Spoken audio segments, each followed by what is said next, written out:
I would like to talk about my friend Ralph and how Ralph was a person who had hemophilia and through his hemophilia contracted HIV from contaminated blood products. The thing that's most amazing about Ralph is the hemophilia was something that often stopped a lot of people because they weren't supposed to be playing rough. They weren't supposed to run the risk of falling. They didn't want to end up with bleeding that they could not control. Ralph was born before the advent of clotting factor, which actually made it much easier for people to live with hemophilia.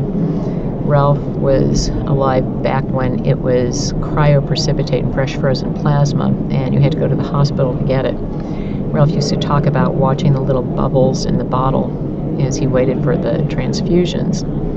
Ralph continued to live through the time when clotting factor came around, and clotting factor made it so that he could do many things he wouldn't have been able to do. But one day, actually, from what I understand while watching the news, he found out that the clotting factor that he was taking had been contaminated and that he likely could have HIV. Ralph was a person that actually made a huge difference. He made a big difference on my life because he was my husband's mentor, and I probably wouldn't have ended up marrying him if it weren't for Ralph. But Ralph also really made a difference because Ralph's wife Rachel started a program which was an advocacy program, and that advocacy program actually ended up helping many, many people with their reimbursement issues, because after HIV was something that looked like it could be more manageable, there were secondary problems because you had to pay for the therapies, and the therapies were not easy. They were very rough on your body, they were rough on your life, and you had to comply very well with them. If you didn't comply with them, you weren't going to live. It wasn't like now when the therapies are much easier, the cocktails that help. The other problem with Ralph contracting HIV was that he also contracted hepatitis C.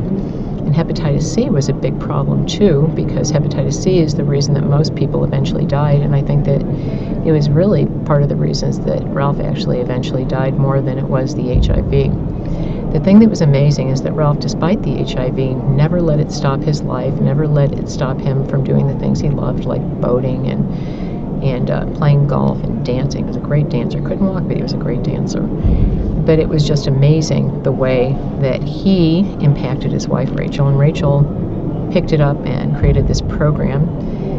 And then I ended up with the program. The program still exists, and the program helps people with Social Security and SSI and other insurance issues 20 years later. The other thing that the program did was participated in the Ricky Ray Relief Act, which was something really important because it actually made the government stand up and take a look at the blood supply and the safety of the blood supply.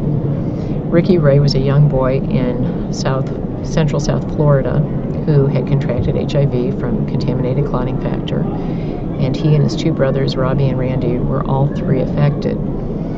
Ricky was an advocate, and he stood up, along with his family, his mother Louise, his father Cliff, and his sister Candy, and they fought with the hemophilia community for a bill called the Ricky Ray Relief Act.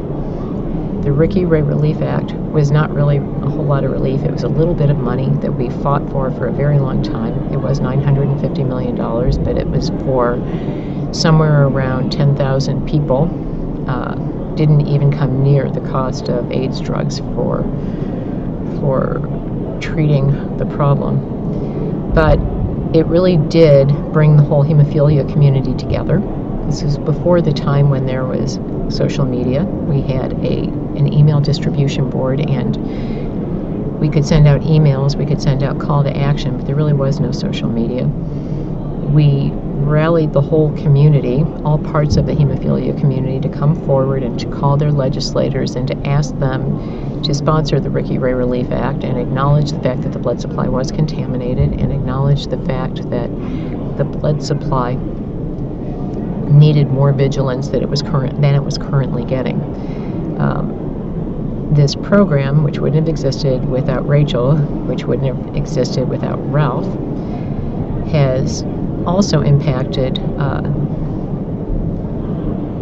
going forward the blood policy by educating people on what was going on in the blood safety meetings, going to the blood safety meetings to be able to speak up at times when it was important. Again, something that wouldn't have happened without Rachel and without Ralph.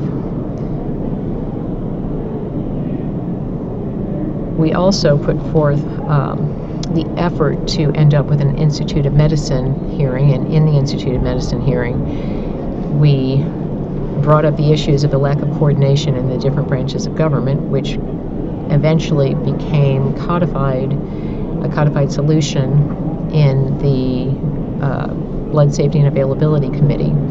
This committee brought together different branches of the FDA and of the surveillance system in order to look at the blood supply as a whole, to look at literally the availability and the safety, and not discount the safety in order to be sure that there was always product available, but also to look at what the trade-offs were and how the decisions were being made.